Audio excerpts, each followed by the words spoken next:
Bromine gas और chlorine gas के मिश्रण से BrCl बनने की अभिक्रिया के लिए Kc 400 केल्विन पर 7 यानी 7.0 के बराबर है। यदि ब्रोमीन की प्रारंभिक सांद्रता 0.60 मोलर है और क्लोरीन की प्रारंभिक सांद्रता भी 0.60 मोलर है, तो हमारा लक्ष्य है Br2, Cl2 और BrCl की साम्यावस्था सांद्रता यानी इक्विलिब्रियम कॉन्सेंट्रेशन की गणना करना। साम्यावस्था सांद्रता ज्ञात करने में सहायता के लिए हम ICE सारणी यानी ICE टेबल का उपयोग करेंगे, जहां I प्रारंभिक यानी इनिशियल सांद्रता को दर्शाता है, C सांद्रता में परिवर्तन यानी चेंज को दर्शाता है और E साम्यावस्था यानी इक्विलिब्रियम सांद्रता को दर्शाता है। प्रारंभिक सांद्रता के लिए हमारे पास ब्रोमीन के 0.60 मोलर है और क्लोरीन के 0.60 मोलर है, और अगर हम मानते हैं कि अभिक्रिया अभी तक शुरू नहीं हुई है तो हम उत्पाद BrCl के नीचे 0 डालेंगे। इसके बाद हम Br2 के Cl2 के साथ अभिक्रिया करके BrCl बनाने के बारे में सोचते हैं। कुछ ब्रोमीन अभिक्रिया करने जा रहा है, लेकिन हम यह नहीं जानते कि कितना, इसलिए हम उस मात्रा को x कहेंगे, और जब हम अपना उत्पाद बनाएंगे तो हम उस ब्रोमीन में से कुछ खो देंगे, इसलिए हम अपनी ICE सारणी में ब्रोमीन के नीचे -x लिखेंगे। इसके बाद हम मोल अनुपात यानी मोल रेशियोज के बारे में सोचते हैं। संतुलित समीकरण यानी बैलेंस्ड इक्वेशन में ब्रोमीन और क्लोरीन के बीच 1:1 मोल अनुपात है।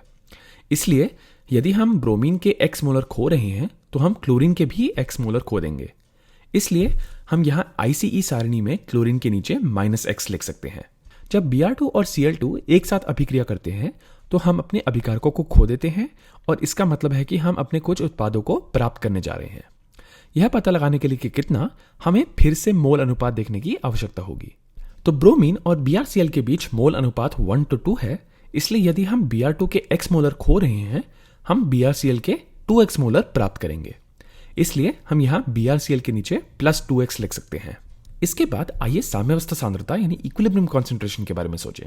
यदि ब्रोमीन की प्रारंभिक सांद्रता 0.6 मोलर है और हम x मोलर खो रहे हैं, हमारी साम्यावस्था सांद्रता 0.6 - x होगी, और क्लोरीन के लिए भी यही बात है, यह 0.6 - x होगी। BrCl के लिए हम 0 से शुरुआत करते हैं और हम 2x मोलर प्राप्त करते हैं, इसलिए साम्यावस्था पर सांद्रता केवल 2x के बराबर होगी। अगला कदम संतुलित समीकरण का उपयोग करके साम्य स्थिरांक व्यंजक यानी इक्विलिब्रियम कांस्टेंट एक्सप्रेशन लिखना है। तो हम लिखेंगे कि Kc है उत्पादों की सांद्रता डिवाइडेड बाय अभिकारकों की सांद्रता। अपने संतुलित समीकरण को देखकर हम कह सकते हैं कि हमारे उत्पाद के लिए हमारे पास गुणांक यानी कोएफिशिएंट 2 के साथ BrCl है, इसलिए हम ऊपर BrCl की सांद्रता और घात में 2 लिखेंगे। अब हम इसे हमारे अभिकारकों की सांद्रता से डिवाइड करेंगे, तो इसलिए हम नीचे लिखेंगे Br2 की सांद्रता और घात में 1 क्योंकि गुणांक 1 है, इंटू Cl2 की सांद्रता और घात में 1 क्योंकि गुणांक फिर से 1 है। साम्य स्थिरांक व्यंजक में हमारी सांद्रता इक्विलिब्रियम वाली सांद्रता होती है, इसलिए हम अपनी ICE सारणी से साम्यावस्था सांद्रता को यहां डाल सकते हैं। तो BrCl के लिए साम्यावस्था सांद्रता 2x है, Br2 के लिए साम्यावस्था सांद्रता 0.60 - x है, और क्लोरीन के लिए भी यही है यानी 0.60 - x, इसलिए हम इसे भी यहां डाल सकते हैं। यहां हमने अपनी इक्विलिब्रियम सांद्रता को अपने साम्य स्थिरांक व्यंजक में डाला है, और साथ ही हम जानते हैं कि इस अभिक्रिया के लिए Kc 400 केल्विन पर 7 के बराबर है, इसलिए Kc का मान हमने यहां 7.0 डाला है। हमारा लक्ष्य है x को हल करना। अब हम जानते हैं कि 0.60 - x इंटू 0.60 - x होगा 0.60 - x वर्ग यानी 0.60 - x स्क्वायर्ड। और अगर आप इसे इस तरह लिखते हैं तो यह देखना थोड़ा आसान हो जाता है कि हम दोनों पक्षों का वर्गमूल यानी स्क्वायर रूट लेकर x को हल कर सकते हैं। तो चलिए आगे बढ़ते हैं और दोनों पक्षों का वर्गमूल लेते हैं और x को हल करते हैं।